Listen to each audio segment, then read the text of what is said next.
Good morning. আজকে 15 তারিখ, 15ই জুলাই 2025। এখন সকাল 7:30। আমরা রয়েছি নেপাল তিব্বত সীমান্তে, নেপালের দিকে এই ছোট্ট গঞ্জ হিলছায়। গতকাল আমরা সিমিকোট থেকে চলে এসেছি এই হিলছায়। আজকে আর কিছুক্ষণ পরে আফটার ব্রেকফাস্ট আমরা বর্ডার ক্রস করব, ইমিগ্রেশন চেক সব করে ঢুকে যাব তিব্বতে। অবশেষে আমরা ঢুকছি তিব্বতে। আপনাদের সবাইকে স্বাগত জানাচ্ছি এক্সপ্লোরার শিবাজি চ্যানেলের আরেকটা নতুন ভ্রমণের গল্পে। আপনারা দেখছেন আমাদের কৈলাস মানস যাত্রার অভিজ্ঞতা। যারা আগের পর্বগুলো দেখেননি প্লিজ দেখে নেবেন। পৃথ্বীজিৎ নেই, আপনারা অলরেডি জানেন। পৃথ্বীজিৎ পায়ে চোট পেয়ে পায়ের গোড়ালির হাড় ভেঙে গিয়েছে, ওর ফ্র্যাকচার হয়েছে। কাঠমান্ডু থেকে ওকে ফেরত যেতে হয়েছে, পায়ে প্লাস্টার, বাড়িতে বসে রয়েছে। ওরও মন খারাপ, আমাদেরও মন খারাপ আপনাদেরও, কিন্তু কিচ্ছু করার নেই, মেনে নিতে হবে। এই ছোট্ট জায়গা হিলসা, একদম বর্ডারে। এখান থেকে একটা নদী রয়েছে, কর্ণালী নদী, এই পাশেই। নদীর ওপারটা হচ্ছে তিব্বত, আমি আগের ভিডিওতে দেখিয়েছি। আর এপারটা হচ্ছে হিলসা। রাতে ঠান্ডা ছিল, 7-8 ডিগ্রি সেলসিয়াস হবে। এখন সকালেও ওই 9-10 ছিল, হাওয়া দিচ্ছিল। কিন্তু এখন আস্তে আস্তে গরম বাড়ছে, ঠান্ডা কমছে। চারিদিকের পাহাড়গুলো দেখে বুঝতেই পাচ্ছেন যে এটা অনেকটা লে লাদাখের মতো ভূপ্রকৃতি এখানে। তিব্বতে যখন ঢুকে যাব তখন আরও বেশি বৃষ্টির ছায় অঞ্চলে ঢুকে যাব আমরা, রেইন শ্যাডো জোন ওটা। যদিও খবর যা পাচ্ছি একটু বৃষ্টি নাকি হচ্ছে। গতকাল এক দলের সঙ্গে আলাপ হলো, যারা ফেরত এলেন, ওনারা দারুণ সুন্দর দর্শন করেছেন এবং পরিক্রমা করেছেন। এখানে থাকা ব্যবস্থা ভালোই, কিন্তু টয়লেট নোংরা। জল ছিল, সকালে কারেন্ট না থাকার জন্য গরম জল পাইনি, আমি ঠান্ডা জলেই স্নান করে নিয়েছি।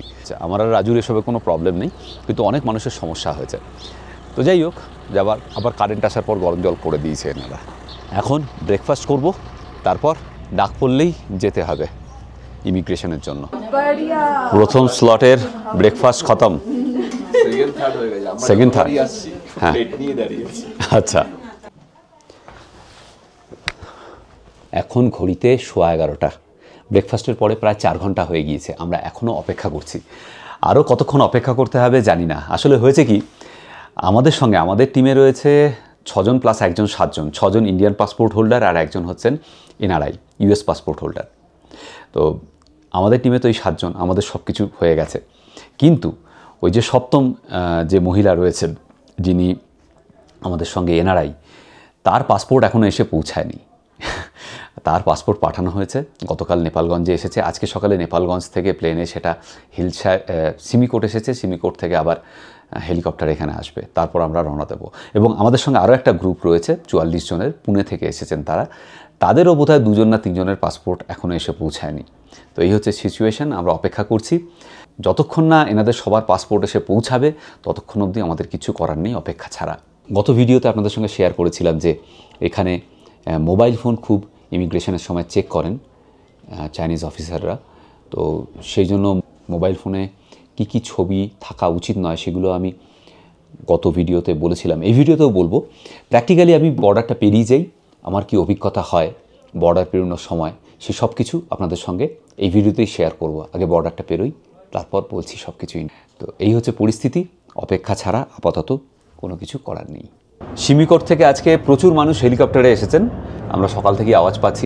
যাই হোক, যেটা বলছিলাম যে এখানে নেপালের কোনো লিঙ্ক নেই মোবাইলে। যেটা আছে সেটা হচ্ছে চায়না ইউনিকমের লিঙ্ক। এবং আমি যেহেতু ইন্টারন্যাশনাল রোমিং করিয়ে এসেছিলাম, সেজন্য আমি রেজিস্টার করতে পারছি চায়না ইউনিকমে এবং আমি কানেক্টেড থাকতে পারছি। স্পিড ভালোই, ওই হেলিকপ্টারটা আসছে। বাইরেটা একবার দেখুন, বাইরেটা এক ঝলক দেখলে আপনাকে যদি বলে না দিই, হুট করে মনে হবে যে আপনি লাদাখে আছেন, তাই না? ভূপ্রকৃতি, আবহাওয়া সব কিছু ওই লাদাখের মতোই, চরম ভাবাপন্ন। আজকে আর সানস্ক্রিন মাখিনি, কালকে থেকে মাখতে হবে।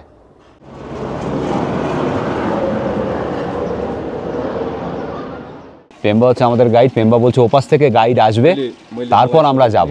আমরা সবাই ওয়েট করছি এখন গাইডের জন্য। आ जाएगा अभी? हाँ, इधर तो नहीं आएगा, उधर उसका भी पेपर वर्क होता है ना। अभी जब इमिग्रेशन खुलेगा, 2 बजे इमिग्रेशन खुलेगा, और जो आप लोगों का CIPC का वो पेपर भी उन लोगों के साथ होता है, गाइड लोगों के साथ। वो लेके आएगा, वो उधर एंट्री करेगा, मेरा ये लोग इतना लोग आ रहा है बोल के वो एंट्री करेगा, और उसको अथॉरिटी मिलेगा कि हाँ तुम रिसीव करो।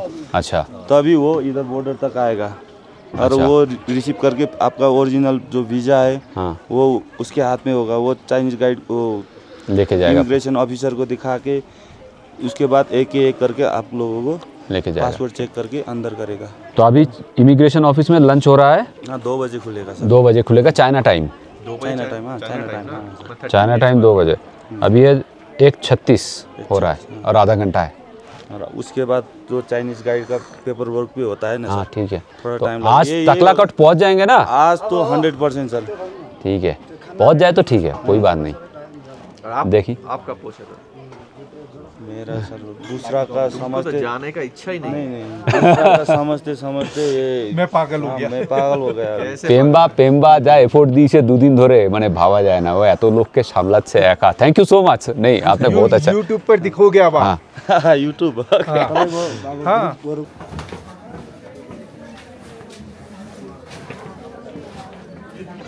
এখন সময় 12:15, চীনের সময় 2:30, 2:45। আমাদের ডাক এসেছে, লাঞ্চ করে নেব, তারপর যাব। আচ্ছা আরেকটা কথা বলা হয়নি যে এনারা কিন্তু সবসময় আমাদের লাগেজ একদম ঘর অবধি পৌঁছে দিচ্ছে, আবার ঘরের থেকে বাস অবধি তুলে দিচ্ছে বা গাড়ি অবধি তুলে দিচ্ছে, মানে গাড়ি থেকে রুম থেকে আবার গাড়ি, এই সার্ভিসটা এনারাই দিচ্ছেন আমাদের। কিন্তু আমাদের লাগেজ এই পিট ব্যাগ ছাড়া আর অন্য কিছু ক্যারি করতে হচ্ছে না। আচ্ছা এই যে হিলসা, এর এলিভেশন কিন্তু 11,950 ফিট। আমরা গতকাল যে সিমিকোটে ছিলাম, সিমিকোটের এলিভেশন হচ্ছে 9,500 ফিট, মানে গতকাল আমরা প্রায় 2,500 ফিট উপরে উঠে এসেছি। এখানে কিন্তু অক্সিজেন একটু কম, অনেকেরই সামান্য অসুবিধে হয়েছে। আর এরপর আমরা আজকে যে তাকলাকোটে যাব, তাকলাকোট হচ্ছে 15,600 ফিট, মানে আমরা 12,000-এ আছি।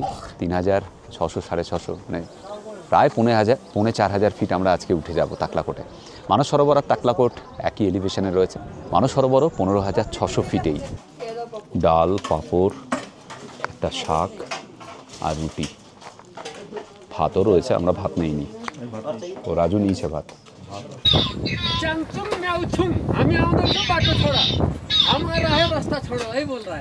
জানি না আর কতক্ষণ দেরি হবে। এখন মাল লোড হচ্ছে আমাদের এখান থেকে বর্ডার অবধি হেঁটেই যেতে হবে। তবে এখনও সবাই ওয়েটই করছি আর কি। ওপাশ থেকে ওই গাইডের আসার কথা, সিগন্যাল দেওয়ার কথা, সেটা এখনও বোধহয় পাইনি। দেখা যাক কতক্ষণ লাগে।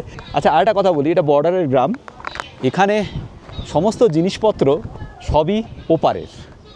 কারণ এদের থেকে, এই হিলসার থেকে, আমরা যেখান থেকে এলাম সিমিকোট অনেকটাই ডিস্ট্যান্স, আপনারা জানেন।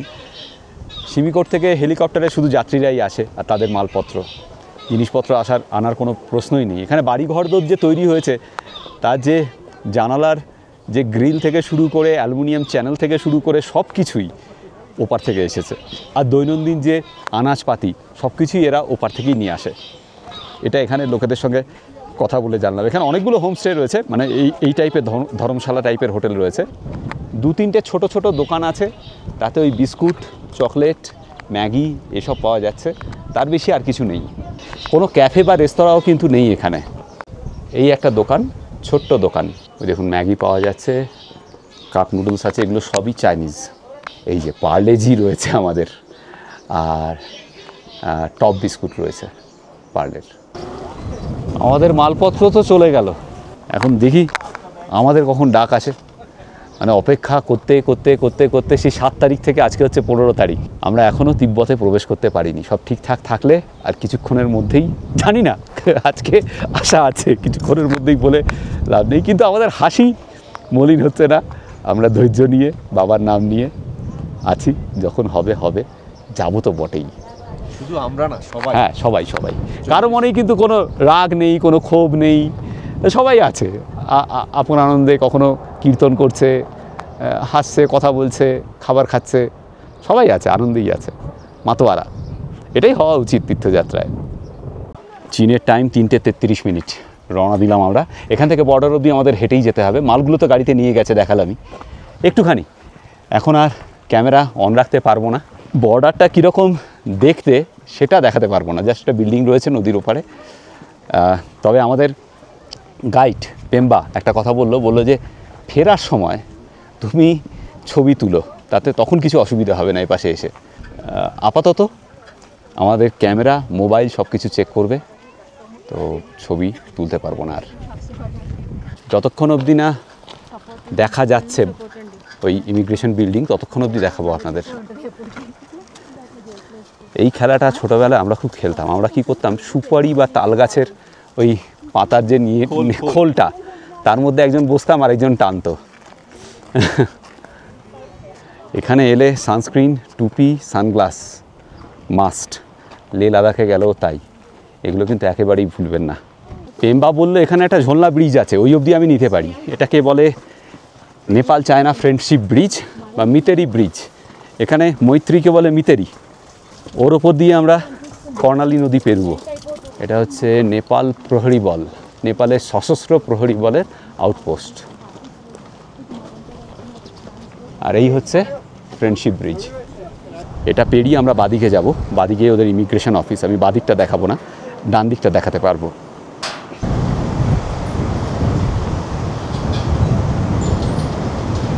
নদীটা পেরুলেই কিন্তু নেপালের জায়গা শেষ।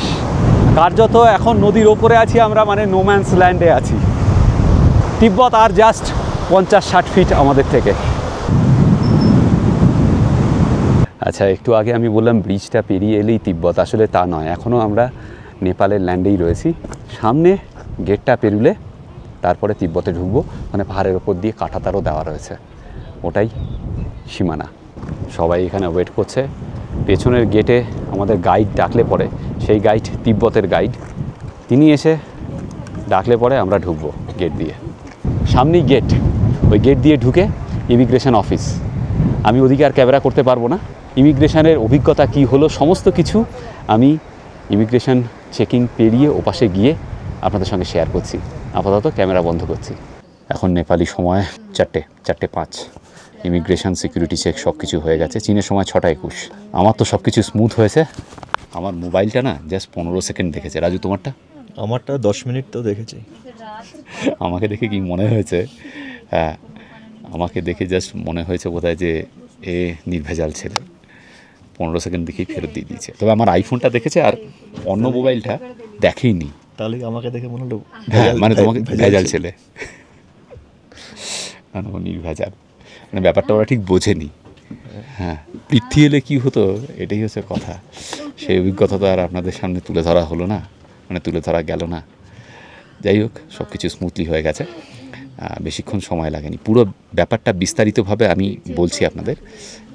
একটু বাসটা ছাড়ুক, এখনও ইমিগ্রেশন অফিসেই দাঁড়িয়ে আছি। বাসের ভেতরে বলে ছবি তুলছি। একটু পরে এই এলাকা ছেড়ে বেরিয়ে যাই, তারপর আমি বিশদে বলবো যে কি হলো, কতক্ষণ সময় লাগলো। সময়টা লেগেছে বেশি ওই যেখানে আমি ভিডিও করা ছেড়েছিলাম ওই গেটের ওপাশে, ওখানেই আমাদের দীর্ঘ সময়, প্রায় বোধহয় 45 মিনিট রোদের মধ্যে দাঁড় করিয়ে রেখে দিয়েছিল। তারপর বাস এসে ভেতরে ঢুকিয়েছে। যাই হোক, সব কিছু ইমিগ্রেন্টসের মতো। হ্যাঁ, একদম ইমিগ্রেন্টসের মতো। খুব বাজে লেগেছিল তখন। যাই হোক, বলছি এই চত্বরটা ছেড়ে বেরিয়ে যাই, তারপর বলছি।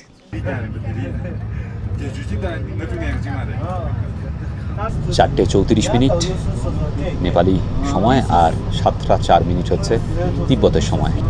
আমরা এই প্রথম তিব্বতে। এখানে গাড়ি ড্রাইভার বসে বাদিকে আর গাড়ি চলে রাস্তার ডান দিক দিয়ে, মানে আমাদের ঠিক উল্টো। বাস পুরো ভরা। সবারই, আমাদের গ্রুপে যতজন ছিলেন, আমাদের গ্রুপে তো 6 জন, পৃথ্বী আসেনি, 7 জন ছিলাম, 6 জন। আর বাকি অন্য একটা গ্রুপে 38 জন। সবারই ইমিগ্রেশন হয়ে গেছে, সবাই ইমিগ্রেশন ক্লিয়ার করে এপাশে চলে এসেছে। 3টে বাস রয়েছে বোধহয় টোটাল। আরেকটা গ্রুপ আছে 37 জনের, মানে 37, 38 আর আমাদের 7। তিব্বতের ভূপ্রকৃতির সঙ্গে আমাদের লাদাখের কোনো পার্থক্য নেই, মানে বিন্দুমাত্র পার্থক্য নেই। এতটুকু সময় যা দেখলাম তার উপর ভিত্তি করে বলছি। সব সো গয়ে ক্যা? तो जोर से बोलिए हर हर महादेव, हर हर महादेव, और एक बार हर हर महादेव। পাহাড়ের গাটা দেখুন খেয়াল করে, পুরো সিমেন্ট দিয়ে বাঁধাই করা, যাতে ধস আর না নামে। ভারতে অনেক জায়গায় এটা করা হচ্ছে, আমরা দেখেছি। এটা কিন্তু একটা দারুণ টেকনিক, এতে আর ধস নামবে না। ধসপ্রবণ এলাকাগুলোতে এই জিনিসটা করা যেতে পারে। আচ্ছা, এবার বলি আস্তে আস্তে। প্রথমে তো আমাদের একদম নেপালের দিকেই প্রায় 45 মিনিট রোদ্দুরের মধ্যে দাঁড় করিয়ে রাখলো। 4:45 নাগাদ বাস এলো। এই বাসগুলো একদম ওই গেট অবধি এলো। তারপর আমাদের লাইন দিয়ে আগেই দাঁড় করিয়ে রাখা হয়েছিল। আমাদের পাসপোর্টে যে ক্রমিক সংখ্যা ছিল। আচ্ছা বলে দিই, গ্রুপ ভিসা হয়েছে আমাদের, সেটা তো জানেনই, আগে বলেছিলাম। এই কৈলাস মানস সরোবরের জন্য চীন সরকার একটা আলাদা গ্রুপ ভিসা দেয়, যা এখানকার নেপালের এজেন্সিগুলো আপনার হয়ে অ্যাপ্লাই করবে, এবং ওই গ্রুপে যারা থাকবে সবাই একসঙ্গে কিন্তু ইমিগ্রেশন অফিসে যাবে, এবং প্রত্যেকে ওই গ্রুপ ভিসার যে সিরিয়াল নাম্বার সেই অনুসারে প্রত্যেককে লাইনে দাঁড়াতে হবে। ও রাজু ছিল 1, পৃথ্বী ছিল 2, ও নেই, আমি 3, আমি 2 নম্বরে ছিলাম। তারপর সবাই আমরা 6 জন যেভাবে দাঁড়ানোর ক্রমিক সংখ্যা অনুসারে দাঁড়িয়ে পড়েছিলাম। তারপর বাস এলো আমাদেরকে নিয়ে, প্রথমে ঢুকলাম, তারপর পাসপোর্ট চেক হলো, মুখ দেখলো, তারপর বাসে তোলা হলো।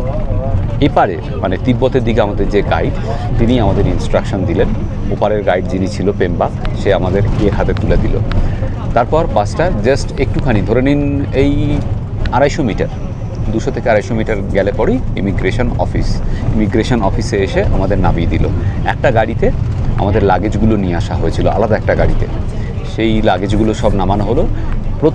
আমরা প্রত্যেকের লাগেজ, মানে আমাদের যে বড় ব্যাগটা, সেটা নিয়ে ইমিগ্রেশন অফিসে ঢুকলাম। লাগেজ চেকিং হলো ম্যানুয়ালি, একজন দাঁড়িয়ে ছিল, তিনি পাসপোর্ট দেখলেন, মেলালেন ফেসের সঙ্গে, ডকুমেন্টগুলো মেলালেন।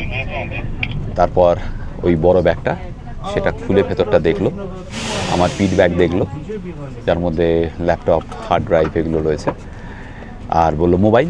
তো আমার 2টো মোবাইল, একটা আইফোন আর একটা হচ্ছে আপনার স্যামসুংয়ের নর্মাল অ্যান্ড্রয়েড ফোন।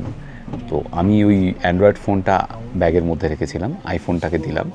তো দেখলো, জাস্ট এরকম 10 সেকেন্ড দিয়ে দিল, দিয়ে ছেড়ে দিল। আর আরেকটা ফোন দেখেইনি, ও দেখেছিল ফোনটা, মানে হাতে এই পাশে নিচে রাখা ছিল ব্যাগটা খুলেছিল, তখন দেখেছিল, তো ওটা আর কিছু করেনি। তারপর আমরা গেলাম হচ্ছে ইমিগ্রেশনে, সেখানে ওই কম্পিউটারে যাওয়া হয়, পাসপোর্ট দেখলো, স্ক্যানিং করলো, 10 হাতের ফিঙ্গারপ্রিন্ট নিয়ে নিল। মানে চীন এলে কিন্তু এটা খেয়াল রাখবেন, আপনার কিন্তু বায়োমেট্রিক্স এদের ডেটাবেসে জমা হয়ে যাবে। এটা নিয়ে হয়তো অনেকের চাপ হতে পারে, কিন্তু এটা হবে, এটাকে আপনাকে মেনে নিতে হবে। এরপরে পাসপোর্ট দেখলো ভালো করে, ভিসা দেখলো, ছবি তুললো, আঙুলের ছাপ নিল, নিয়ে বেরিয়ে এলাম। এবার আমাদের ব্যাগগুলো সব আবার একটা স্ক্যানারের মধ্যে ঢোকাতে হলো, পিট ব্যাগ এবং ওই বড় ব্যাগটা। তারপর আমরা বেরোনোর আগে একটা এক্সরে মেশিনের মধ্যে দিয়ে আমাদের পাস করানো হলো। এখানে কিন্তু বডি ফ্রিস্কিং হয়নি, কেউ আমাদের শরীরে হাত দিয়ে চেক করেনি। ওই এক্সরে মেশিনের মধ্যে দিয়ে বেরোলাম, ব্যাস, ওটাই হলো লাস্ট স্টেপ। এই ছিল আমাদের অভিজ্ঞতা। মোটামুটি আমাদের বেশিক্ষণ সময় লাগেনি, 8 ঘন্টার মধ্যেই সব কিছু হয়ে গিয়েছে, তাই না? হ্যাঁ, 8 ঘন্টার মধ্যে হয়ে গেছে। বাট সবার জন্য অনেকক্ষণ ওয়েট করতে হয়েছে। সবার জন্য আমরা ওয়েট করলাম, ওই যে 37 জন, 38 জন প্লাস আমরা 7 জন, আমাদের 7 জন সবার প্রথমেই হয়ে গেছে। তারপরে 38 জনের গ্রুপ, কাউকে অনেক বেশিক্ষণ সময় ধরে মোবাইল ঘেটেছে, জিজ্ঞেস করেছে, আবার কাউকে করেইনি, র্যান্ডমলি হয়েছে আর কি পুরো ব্যাপারটা। তো এই হচ্ছে অভিজ্ঞতা।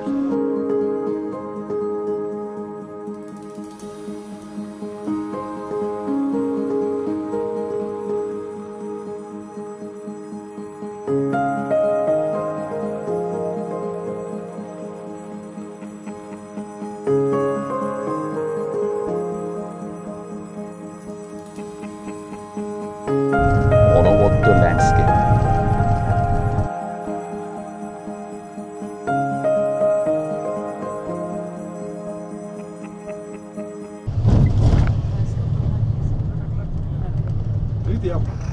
সিটি দেখে মোটামুটি আমরা আর কি। হ্যাঁ, ইনফ্রাস্ট্রাকচার যা করেছে, ফাটাফাটি ইনফ্রাস্ট্রাকচার, এত পরিষ্কার পরিচ্ছন্ন রাস্তাঘাট, এত সুন্দর, জাস্ট ভাবা যায় না। মানে এইরকম একটা অঞ্চলে, তিব্বত সবসময় আপনারা জানেন, আমরা চলে এসেছি তাকলাকোটে। তিব্বত সবসময় আপনারা জানেন যে একটা রুক্ষ অঞ্চল, কিন্তু এই রুক্ষ অঞ্চলকে কিভাবে সাজিয়ে তুলেছে, জাস্ট আনবিলিভেবল। এই হচ্ছে তাকলাকোটে আমাদের হোটেল, জায়গাটা একবার দেখে নিন। তাকলাকোট শহরে রয়েছি আমরা 15,600 ফিট উচ্চতায়। ব্যবস্থা তো বেশ ভালোই। দেখো ডিপার্টমেন্টাল স্টোর, ডিপার্টমেন্টাল স্টোর সাথেই, বাহ কী বলছে? আসার সাথে সাথে বলছে 4th ফ্লোরে যাও, চা কফি টফি যা খাবে নাও, তার দারুণ। মধ্যে আমরা রুম সেট আপ করছি। ফাটাফাটি। ব্যবস্থাপনাই আলাদা। হ্যাঁ, ভালো করে স্নান করতে হবে। গতকাল যা ধুলো খেয়েছি সেই ধুলো চামড়ার উপর পিষে বসে একদম ভেতরে ঢুকে যাওয়ার আগে তাড়াতে হবে। খুব ভালো করে স্নান করব, কারণ এর পরে আবার হয়তো 3 দিন স্নান হবে না। আমরা এখন 4th ফ্লোরে, এখানে চা কফি সার্ভ করেছে আমাদের।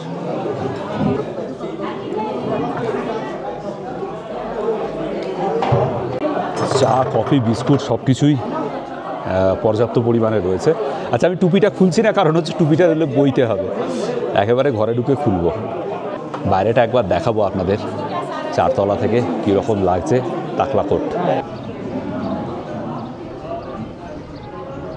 কি লাগছে, সব কিছু দারুণভাবে অর্গানাইজড, কোথাও এতটুকু দৃশ্য দূষণ নেই। যদি আপনারা একটুখানি মন দিয়ে দেখেন, দেখতে পাবেন যে এলোমেলোভাবে কোনো বাড়ি তৈরি হয়ে ওঠেনি এখানে। প্রত্যেকটা বাড়ি একটা নির্দিষ্ট আর্কিটেকচারে তৈরি হয়েছে এবং পুরো তাকলাকোটকে সেই জন্য ছবির মতো লাগছে।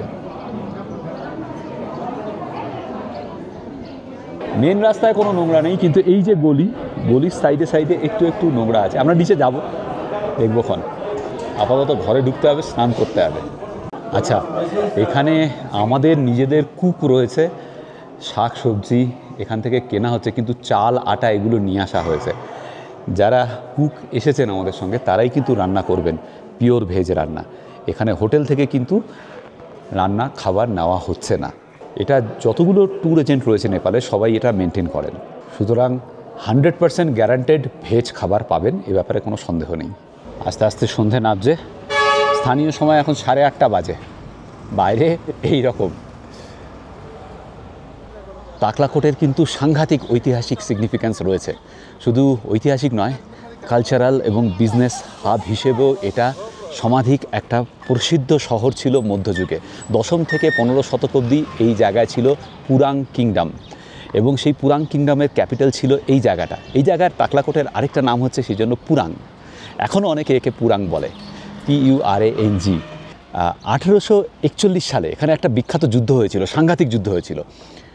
ডোগরা কিং জোরাওয়ার সিং তিনি পশ্চিম তিব্বতের এই তাকলাকোটকে আক্রমণ করেছিলেন এবং দখল করে নিয়েছিলেন। প্রথমে ডোগরা সেনারা জিতে যায়, কিন্তু পরে যখন শীত আসে তখন তিব্বতীদের প্রতি আক্রমণে ডোগরারা আবার হেরে যায়। মৃত্যু হয় জোরাওয়ার সিংয়ের, এবং জোরাওয়ার সিংকে এখানে সমাধিস্থ করা রয়েছে একটা জায়গায়। তিব্বতীরা কিন্তু জোরাওয়ার সিংকে, যদিও তিনি প্রতিপক্ষের সেনানায়ক ছিলেন, তা সত্ত্বেও তিব্বতীরা তাকে সম্মান প্রদর্শন করেন এখনও অবধি প্রতিপক্ষের সেনানায়ক হিসেবে। এবং তার যে সমাধিটা সেটা সুন্দর করে সাজিয়ে রাখা আছে, একটা চোরতেন করা রয়েছে সেখানে। আমরা হয়তো দেখতে পাবো না, কারণ আমাদের এই যে কৈলাস মানস সরোবর যাত্রা এখানে তাকলাকোটে অন্যান্য গ্রুপদের কি হয়, একদিনের জন্য এখানে অ্যাক্লিমেটাইজেশনের জন্য রাখা হয়, কিন্তু আমাদের সেরকম কিছু করা হবে না বলেই আমি খবর পেলাম। যদি সেটা হতো তাহলে ওই জায়গাটা দেখা যেত। এছাড়াও মধ্যযুগের একটা ফোর্ট রয়েছে যেটা খুব পপুলার ফোর্ট, আর সাংস্কৃতিক এবং বৌদ্ধ ধর্মের একটা অন্যতম পীঠস্থান এই তাকলাকোট। খুব সুন্দর জায়গা, ছিমছাম সাজানো গোছানো, যেটা বললাম সমস্ত কিছু খুব অর্গানাইজড।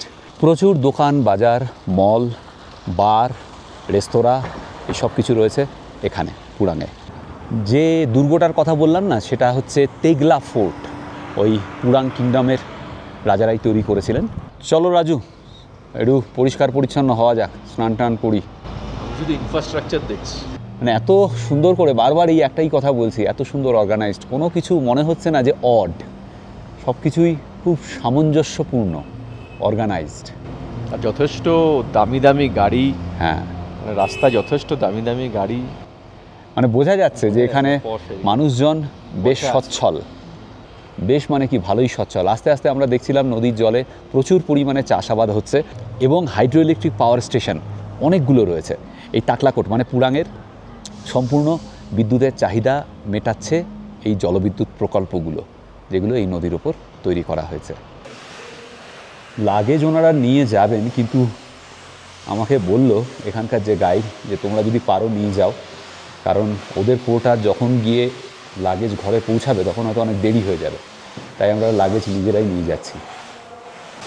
আর আমাদের একদম এই গ্রাউন্ড ফ্লোরেই ঘর দিয়েছে, সুতরাং অসুবিধে কিছু নেই।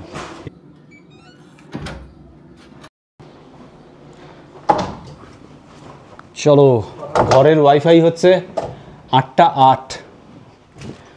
বাহ, ভালোই ব্যাপার, কিন্তু আমি জানি না এই কীর্তিটা কে করেছে। হ্যাঁ, জল আছে 4টে, কেটলি আছে, আলমারি আছে, ওয়াশরুমও নিশ্চয়ই ভালোই হবে, পরিষ্কার পরিচ্ছন্ন, এবং ডেন্টাল কিট সহ অনেক কিছুই রয়েছে, চিরুনিও রয়েছে। বাহ, সময় প্রায় 10টা। আমাদের হোটেলের নিচে যে ডিপার্টমেন্টাল স্টোরটা আছে সেটা একবার দেখে নিন। এদিকে সব লিকুয়ার, এখানে দেখুন কত চকলেট, ক্যান্ডিজ, নানা রকমের ড্রিঙ্কস, আখরোট, বাদাম এসবও রয়েছে এখানে। সেন্সোডাইন এখানেও বিক্রি হচ্ছে। ফেরার দিন এখান থেকে জিনিসপত্র নিয়ে যেতে হবে, আপাতত ডলার ভাঙাতে হবে। এখানে একটা জিনিস একটু চাপের হয়ে যাচ্ছে, ডলারের ভ্যালু। আমরা যখন কাঠমান্ডুতে ছিলাম তখন চেয়েছিল অ্যাকচুয়ালি $1 = 7.15 এরকম কিছু একটা রেট চলছে ইন্টারন্যাশনাল মার্কেটে। কাঠমান্ডুতে যখন আমরা ছিলাম তখন চেয়েছিল $1 = 7 ইউয়ান, কিন্তু এখানে আমাদের দিচ্ছে 6.6 ইউয়ান, মানে অনেকটাই লোকসান। কিছু করার নেই, এখন এখানে নিতেই হবে। রাজুকে খুঁজছি, রাজুর কাছেই ডলার রয়েছে। এই দেখুন, এখানে তো পিচ এটা রয়েছে, এখানে পাশে আবার আরেক ধরনের পিচ রয়েছে। এই যে আমরা দুটো আপেল নিচ্ছি 13 ইউয়ান করে, মানে 13 ইউয়ান 1 কেজি।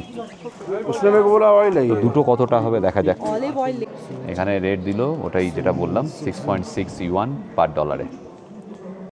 $500 এক্সচেঞ্জ করে আমরা পেলাম 3300 ইউয়ান।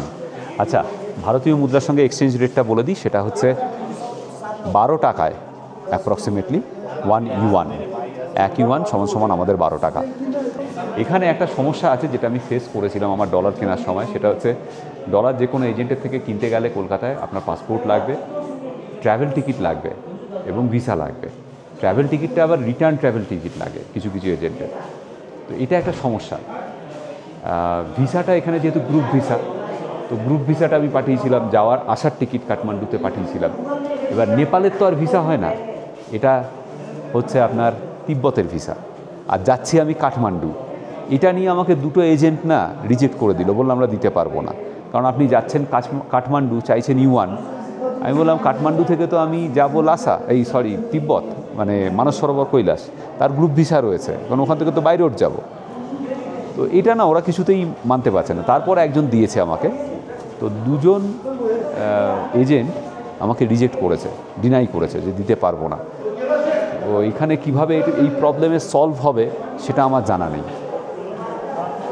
এবং ওরা আবার রিটার্ন টিকিট চাইছিল, একজন বলছে কাঠমান্ডু থেকে রিটার্ন টিকিট দিন। আমি বললাম সেটা তো আমি কাটিনি, কাটা সম্ভব নয়, কারণ আমাদের কদিন লাগবে কোনো ঠিক নেই। দেখুন, আমরা যদি রিটার্ন টিকিট কেটে আসতাম, এই যে মাঝখানে আটকে গেলাম কতগুলো দিন, একটা সমস্যা হতো, সেখানেও আবার টাকা লোকসান হতো। যাই হোক, এই ডলার নিয়ে এবং ইউয়ান নিয়ে একটা সমস্যা রয়েছে, কীভাবে এক্সচেঞ্জ করাবেন এটা একটা মুশকিল, যার সলিউশন আমার কাছে নেই। ডিনার সার্ভ করা হয়েছে, কী দিয়েছে দেখুন, তরমুজ, আচ্ছা এখানে পপকর্নও রয়েছে, পাঁপড়, স্যালাড, স্যুপ, এটা পাতলা ডাল, পাঁচমেশালি তরকারি, রুটি, ভাত। তরমুজটা ফাটাফাটি খেতে, দুটো রুটি খেলাম ওই পাঁচমেশালি তরকারি আর ডাল দিয়ে, আর তরমুজ, পাঁপড় আর পপকর্ন। গাইড বলে গেল এইমাত্র কালকে সকাল 9টার সময় ব্রেকফাস্ট, আর 10:30টার সময় আমরা বেরোবো এখান থেকে, আর ব্রেকফাস্টের আগেই ব্যাগ প্যাক করে ওদের হাতে দিয়ে দিতে হবে। এটা আমাদের হোটেল, হিমালয়া পুলান হোটেল। এখন সময় রাত 11:30। ঘুম পাচ্ছে এবার, এবার গিয়ে ঘুমিয়ে পড়বো। কালকে সকাল 9টার সময় ব্রেকফাস্ট, তারপর 10:30টার সময় এখান থেকে বেরোবো, আমরা যাব মানস সরোবর। মানে এর পরের পর্বে আপনাদের সঙ্গে শেয়ার করব মানস সরোবর। মানস সরোবর পৌঁছাতে দুপুর 1-1:30 হবে। সেখানে চেক ইন করার পর লাঞ্চ করব। লাঞ্চের পরে আমাদের নিয়ে যাওয়া হবে মানস সরোবর পরিক্রমায়। সেই সব কিছু থাকবে এর পরের পর্বে। আজকের ভিডিও এই পর্যন্ত। কেমন লাগলো আজকের এই পর্ব প্লিজ কমেন্ট করে জানাবেন। যদি কোনো কিছু আপনাদের প্রশ্ন থাকে নির্দ্বিধায় কমেন্ট করবেন অথবা আমাকে ইমেল করবেন shivaji.explorer@gmail.com, স্ক্রিনে আসছে। আর ইনস্টাগ্রাম ফেসবুকে ফলো করুন। আমার ইনস্টাগ্রাম আইডিও আপনি দেখতে পাচ্ছেন অন দ্য স্ক্রিন, ফেসবুকের আইডিও দেখতে পাচ্ছেন। পৃথ্বীজিৎকেও ফলো করতে পারেন, ওর অ্যাকাউন্ট ফেসবুকে পৃথ্বীজিৎ ও মনের মানুষ, আর ইনস্টাগ্রামে পৃথ্বীজিৎ দত্ত। খুব মিস করছি পৃথ্বীজিৎকে, আপনারাও খুব মিস করছেন, আমিও খুব মিস করছি পৃথ্বীজিৎকে, কিছু করার নেই। যাই হোক, ভালো থাকবেন। আজকে এখানেই শেষ করছি। শুভরাত্রি। আপনাদেরকে আমার যেটা বলার আর কি, যে আমরা সবাই মিলে ভালো তো থাকবোই, আমিও ভালো হয়ে যাবো, এই নিয়ে কোনো ব্যাপার নেই। কিন্তু আপনারা আমাদের এই যে চ্যানেল এক্সপ্লোরার শিবাজি, এটার পাশে যেরকম ভালোবাসা নিয়ে আছেন সেরকম থাকুন। নতুন নতুন ভ্রমণের গল্প, নতুন নতুন জায়গা নিয়ে আমরা আবার ফিরে আসবো আপনাদের কাছে। ভালো থাকবেন সবাই। অনেক শুভেচ্ছা আমার তরফ থেকে শিবাজি আর রাজুর জন্য।